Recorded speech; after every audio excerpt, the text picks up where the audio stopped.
Up to this point, we have talked about reaction mechanisms, and let's go into more detail about reaction mechanisms. Even though a balanced chemical equation may give the ultimate result of a reaction, meaning stoichiometry based on number of moles and not based on collisions, what actually happens in reaction may take place in several steps. When we write a reaction, such as 2A plus 2B gives me C plus, say, 2D, okay? That's a molecular equation that is based on moles. 2 moles of A plus 2 moles of B gives me a C plus 2 moles of D. Okay? It's not necessarily based on collisions.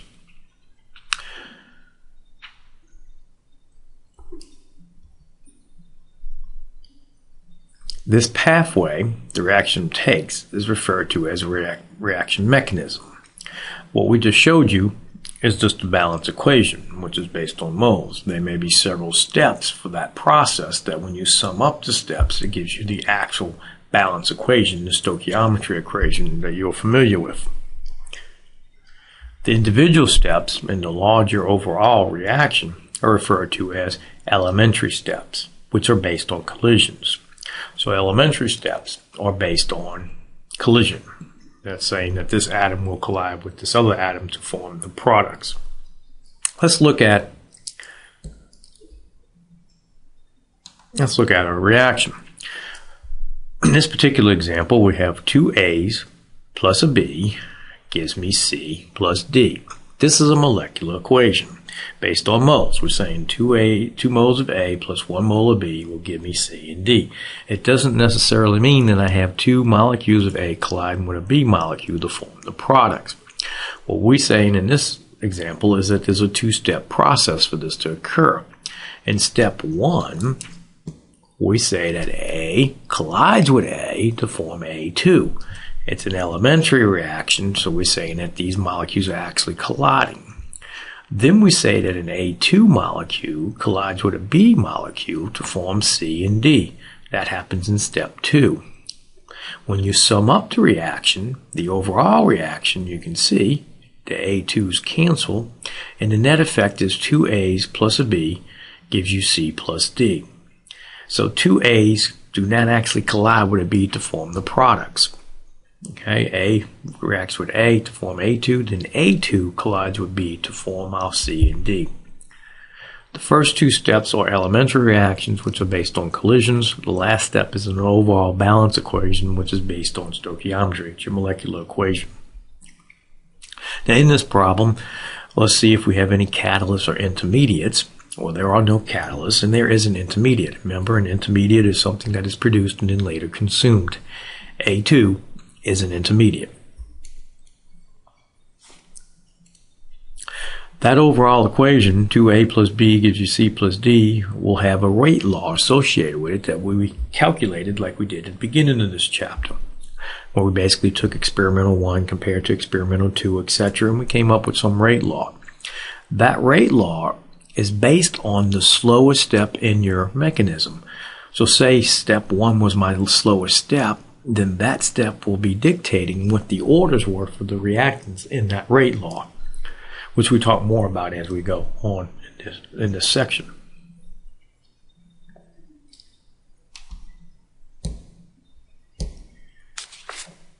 Let's consider the following reaction of nitrogen dioxide with carbon monoxide. NO2 plus CO gives you NO plus CO2. This reaction is believed to be a 2-step process.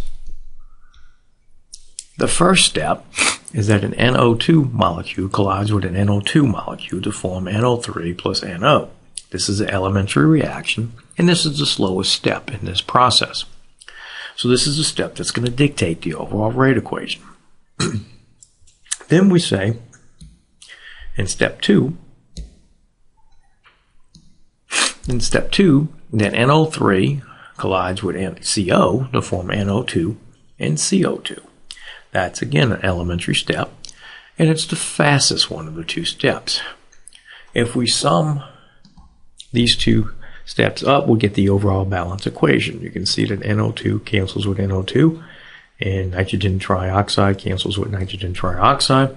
We sum these up, and we get an overall NO2 plus CO gives you NO plus CO2.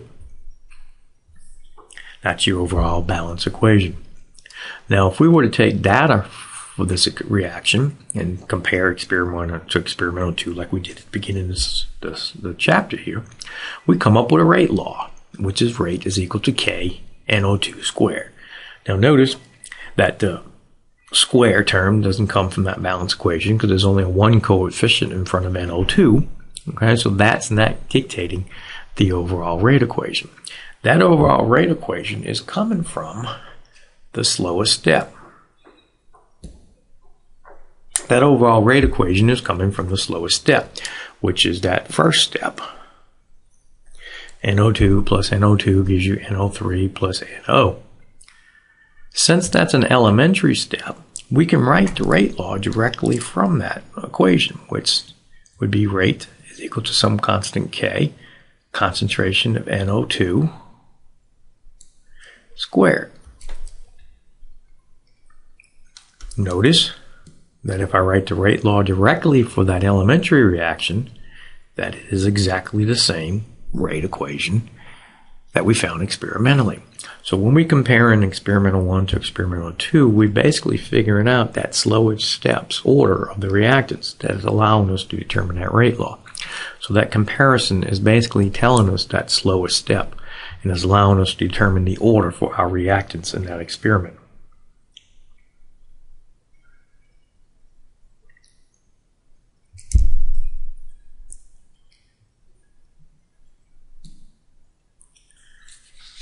We can classify reactions according to their molecularity, that is, the number of molecules that must collide for an elementary reaction to occur.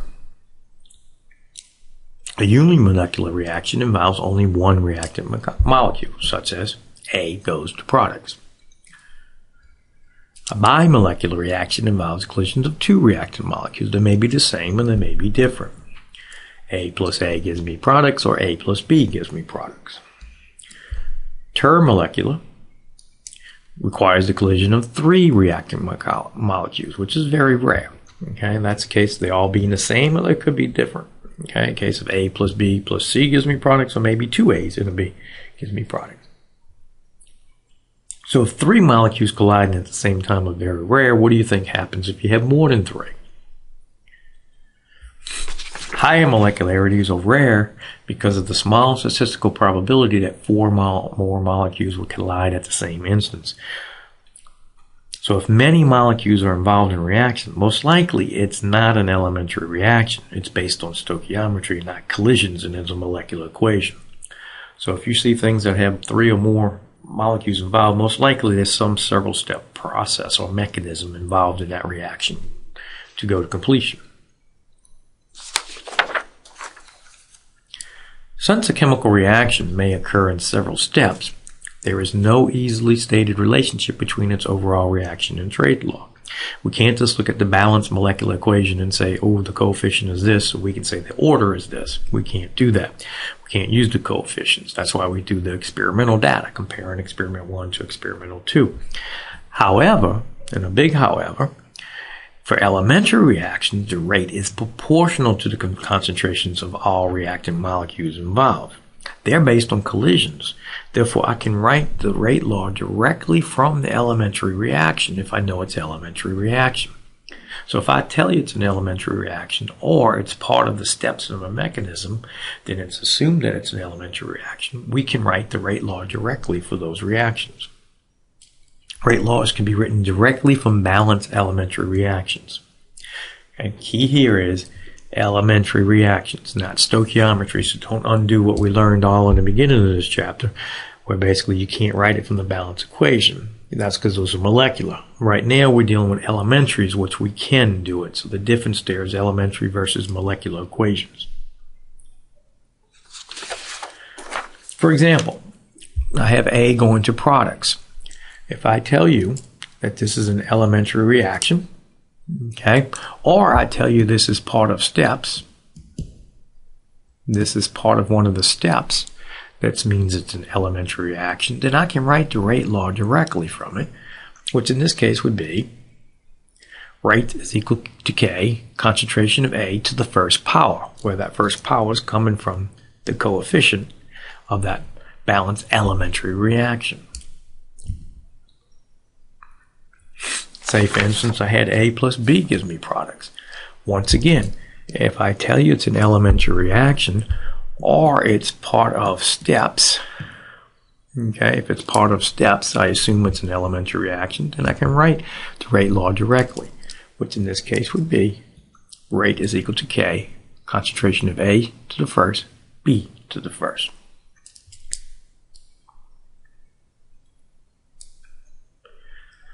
Here's an example of a molecular reaction. A plus B plus C gives me products. Once again, if it's an elementary reaction, I tell you that, or it's part of steps, okay, and then I know it's an elementary reaction, then I can write the rate law directly, which in this case would be rate is equal to K, concentration of A to the first, B to the first, and C to the first.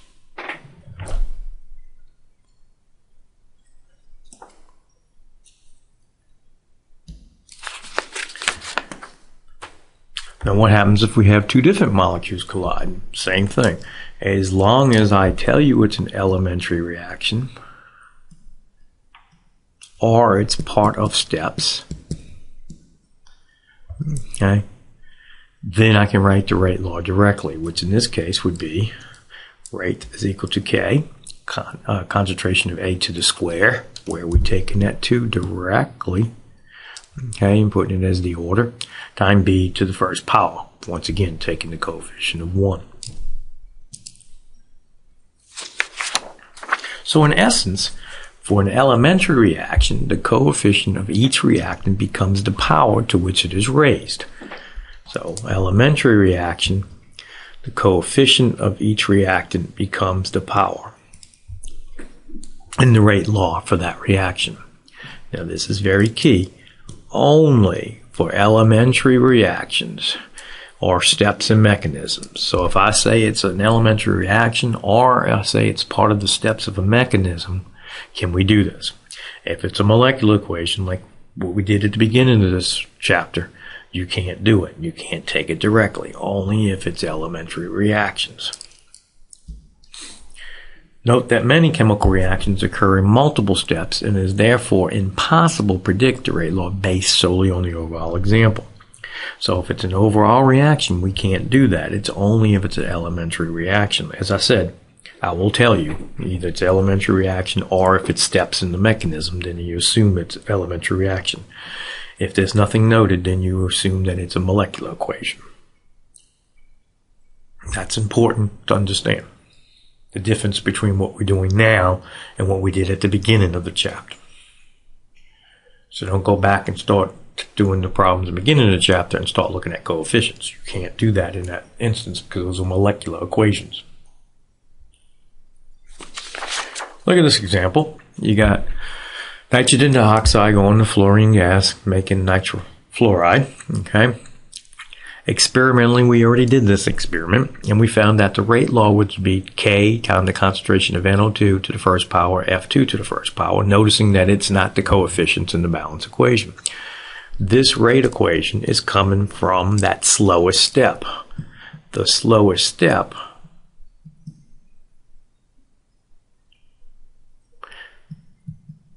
is what's dictating that rate equation. And when we compare data, experimental 1 to experimental 3, etc., that's what's coming out, and that's where the orders are coming from for this NO2 and F2. This is an indication that an NO2 molecule is combined with an F2 molecule to form my products, and that's part of that slowest step, which is dictating that. The reaction is first order with respect to each reactant, even though the coefficient of NO2 in the overall reaction is 2. This is a molecular equation, not an elementary. So we're not saying 2 NO2s collide with an F2. Okay? That's based on moles. What's dictating that rate law is that slowest elementary step. That slowest elementary step is what's determining my rate law when I compare data of experimental 1 to experimental 2, etc. That slowest step is what's dictating that rate law and where those orders are coming from. This implies that this reaction is not an elementary reaction, but rather a result of multiple steps. In multiple step reactions, one of the elementary reactions in the sequence is often slower than the rest. The overall reaction cannot proceed any faster than the slowest rate determining step. You can only go as fast as the slowest step. Same thing if I'm talking about a chain. The chain is only as strong as the weakest link. Same thing here. Can only go as fast as the slowest step. So, in the previous example, what was found is two-step in this process for this mechanism. First step is NO2 collides with F2 to form NO2F plus F. And that's the slow step. Then the second step occurs where NO2 plus F forms NO2F. And that's the fast step. If we balance this equation out, we'll find that Fg cancels, and I'm left with 2 NO2s plus F2 gives me 2 NO2Fs, which is my balanced molecular equation. Experimentally, we compare data, experiment 1 to experiment 2, etc., and we found the rate law to be rate is equal to K NO2 to the first power, F2 to the first power. Notice that it does not match the coefficients of the balance equation. Well, what's dictating this rate law is coming from the slowest step. Well, what is the slowest step? That slowest step is that first experiment. Okay? We said elementary reactions that we can write the rate law directly. So if we write the rate law directly for that slowest step, we would have rate is equal to some constant K, concentration of NO2 to the first power, time concentration of F2 to the first power. I could also write it for the second one if I wanted. Rate is equal to some constant, concentration of NO2 to the first power, time concentration of F to the first power. Now notice that on the arrows I have a K1 and I have a K2, and that's just based on experiment elementary reaction 1 and 2. So I have a K1 and a K2. Okay, those are just constants. Now, if you compare the rate law that we written for the elementary reaction to the rate law that we found experimentally, what do you see? It's exactly the same thing. NO2 to the first power, F2 to the first power. That reaction, that first step, that slowest step is what's dictating, my overall rate equation. And when we compare data, experiment 1 to experiment 2, that's what we're finding. We're finding that NO2 collides with F2 to form the products. That is the slowest step, and that is what's dictating the overall process. Now, does this mechanism have any catalysts or intermediates? There's no catalyst. There's nothing that's being consumed and then later regenerated. But there is an intermediate. You got F gas being produced, and then it's got F being fluorine gas being consumed. That's an intermediate.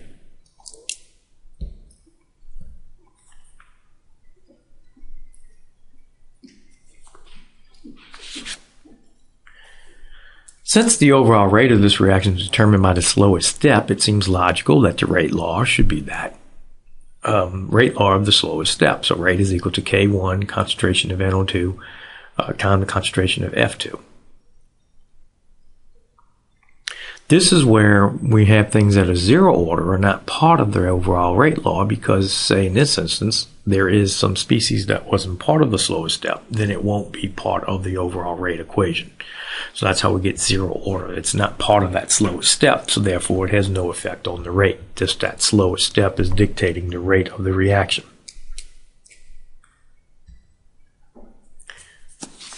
In a mechanism where the first step, element is an elementary step, is the rate determining step. The overall order rate law is simply expressed as the elementary rate law. So if it's the first step is your rate determining step, then your overall rate law will be just that elementary rate law, which we just showed you an example we just did. This is why we said sometimes things are zero order in that part of the rate law because of the fact in that part of that slowest step. However, if that first step is not the slowest step, then what happens is we get a more complicated scenario, and that occurs when a rate determining step contains a reaction intermediate as part of the slowest step. So if it's not that part of that first step, it's part of one of the other steps, it's going to have an intermediate part of that rate law. So we're going to have to fix that because it's not part of the balanced molecular equation. If I don't know it's there, I can't put it in my rate law. So when I'm comparing experimental 1 to experimental 2, I don't know that intermediate's there, so I can't have it as part of the rate law, so we got to eliminate that. Okay?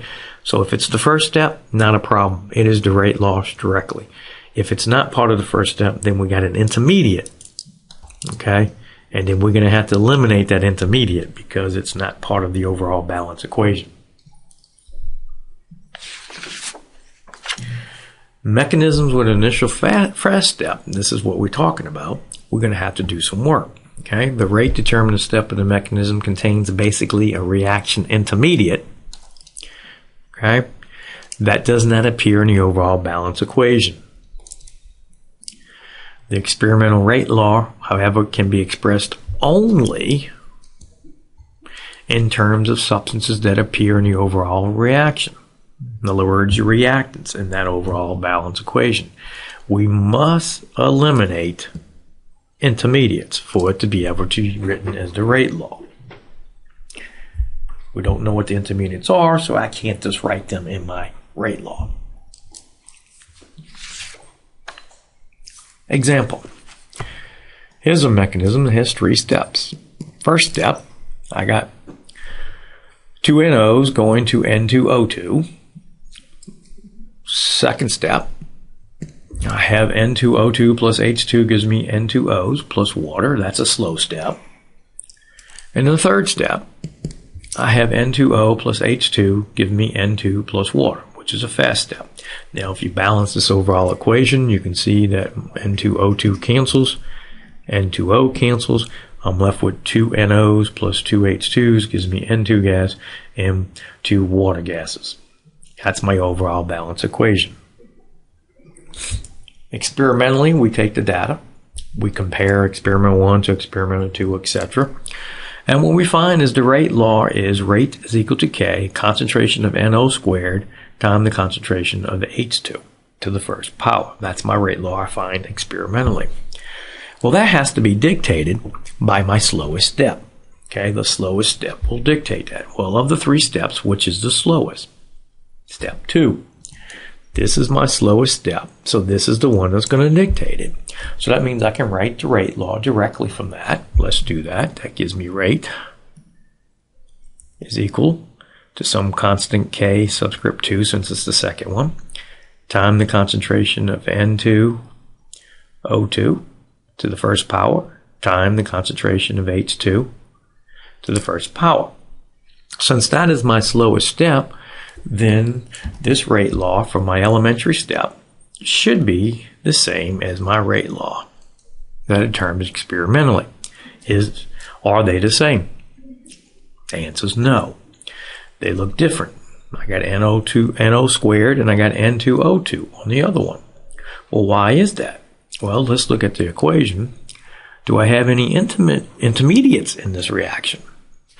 Yes, I got N2O2. That's one. And we also have N2O. So I have 2 intermediates in this reaction. So looking back at that rate law, rate is equal to K2, concentration of N2O2, times the concentration of H2. What is that concentration of N2O2? That's an intermediate.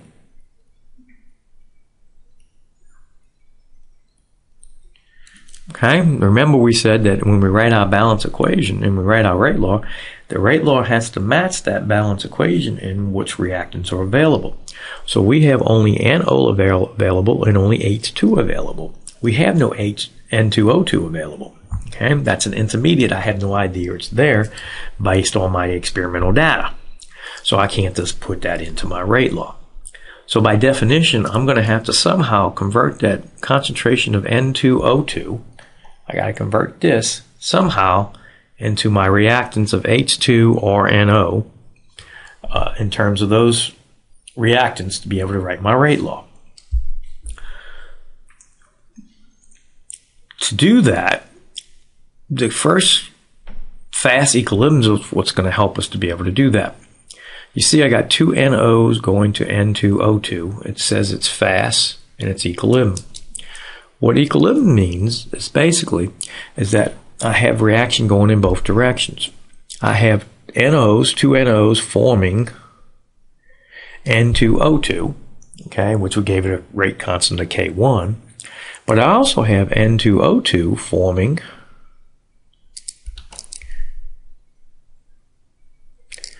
two NOs with a K minus 1. This reaction is going in both directions.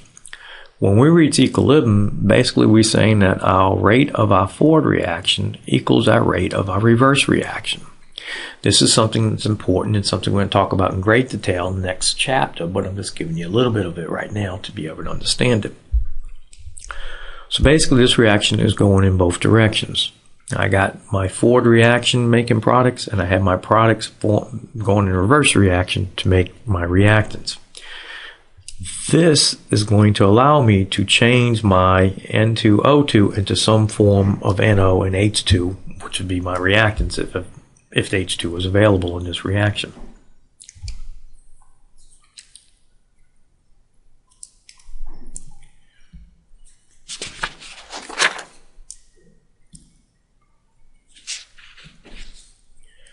The rate determinant step, step 2 in this case, generally outlines the rate law for the overall reaction. We're saying that since this is the slowest step, this is my slowest step,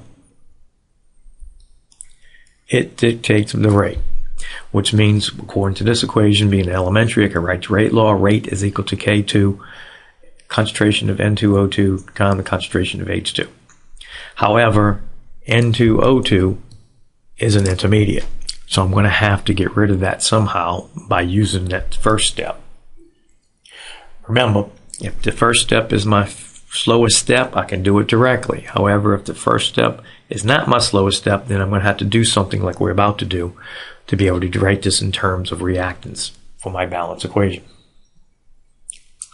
As mentioned earlier, the overall rate law can be expressed only in terms of substances represented in the overall reaction and cannot contain intermediates. I have to eliminate my intermediates. So somehow I got to get rid of that N2O2 and put it in terms of my reactants, in this case of NO or H2 or combination. It is necessary to re-express this proposed rate law after eliminating that N2O2. We can do this by looking at the first step, which is fast and establishes an equilibrium.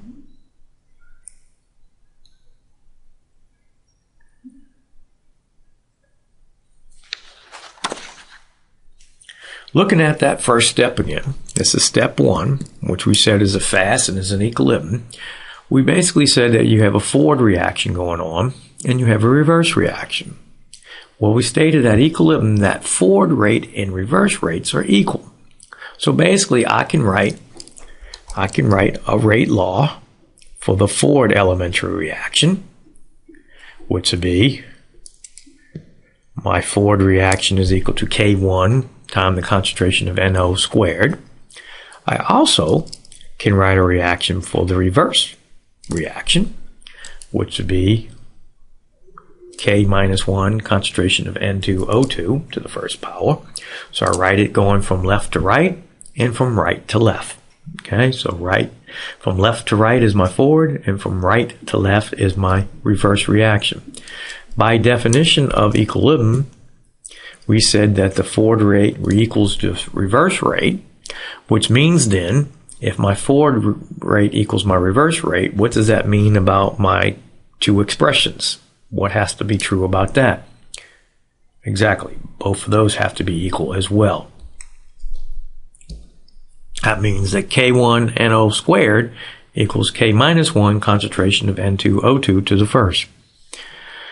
Now my goal here is to get a way to substitute my N2O2 in terms of my reactants being NOH2.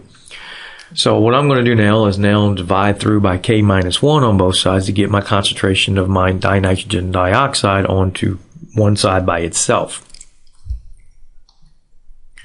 So I'll divide through by my K minus 1. So now I get concentration of my dinitrogen dioxide is equal to K1 over K minus 1 times NO squared. I now have a substitution that I can put into my proposed mechanism, rate law, and solve for it in terms of, in this case, NO squared. So we go back to our rate determinant step. Remember, this is my step 2, which we said is our slowest step.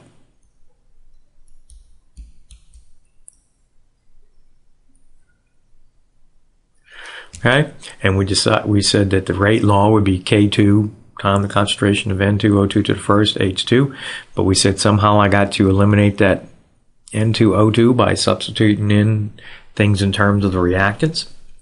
Well, we took that first equilibrium and we found out that that's equivalent to K1 divided by K minus 1 times NO squared. So I'll take that value and plug that into my N2O2. So that gives me rate is equal to K2 K1 over K minus 1 times NO squared times H2 to the first. Now all I have is K2, K1, K minus 1, that's all constants, so any constant time, a constant divided by another constant is just a constant, so we'll change all that K stuff into just a K, which gets me rate is equal to K concentration of NO2 squared times the concentration of H2. Is this the same rate equation that we found experimentally when we compared experiment 1 to experiment 2, etc.? Yes, it is. What we did was we took that N2O2, that dinitrogen dioxide, and basically converted it into NO squared.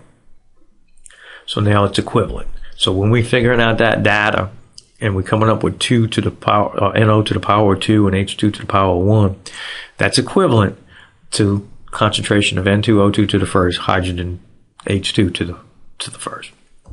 Homework has questions dealing with rate equations.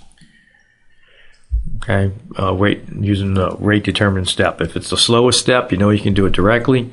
If it's not the first step, then you're going to have to do something like this to figure it out. And do not confuse elementary steps with the molecular equations that we did earlier in this chapter.